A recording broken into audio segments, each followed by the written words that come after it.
They told you SARS was about police oppression. But what if I told you SARS was just the mask, and behind it was the state itself? SARS didn't just chase criminals. They protected elections, silenced dissent, escorted wealth for the elite. They weren't rogue. They were useful by those who wore suits by day and uniforms by proxy.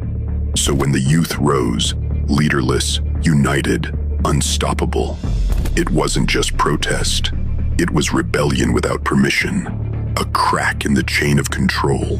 And for those who watched from high places, from offices where reports are briefed and silence is a strategy, it became a problem.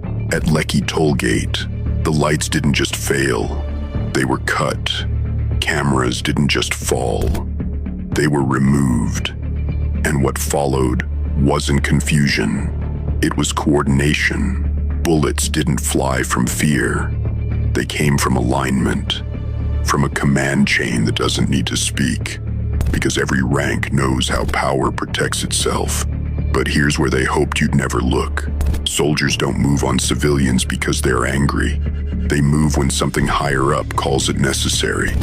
There was no official memo, but on October 20th, troops from the 81st Division were deployed without warning. According to sworn testimonies before the Lagos Judicial Panel, they carried live rounds, and the phrase "clearance from above" appeared more than once. At that time, the state chief executive claimed ignorance. The commander-in-chief remained silent for days. And when a response finally came, it wasn't justice. It was explanation. Ask yourself, why did the CCTV disappear? Why were medics turned away?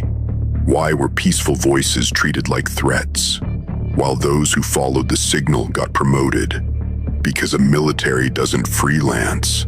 Troops don't move in sync with darkened toll gates. Because SARS was never just about police. It threatened the entire structure. The toll gate wasn't just a location. It was a revenue stream, and protest disrupted more than traffic. It hit where it hurt, power and profit. When the people united, the system responded with silence and force. Because in Nigeria, you don't challenge power and walk away clean. You disappear, and the silence gets edited.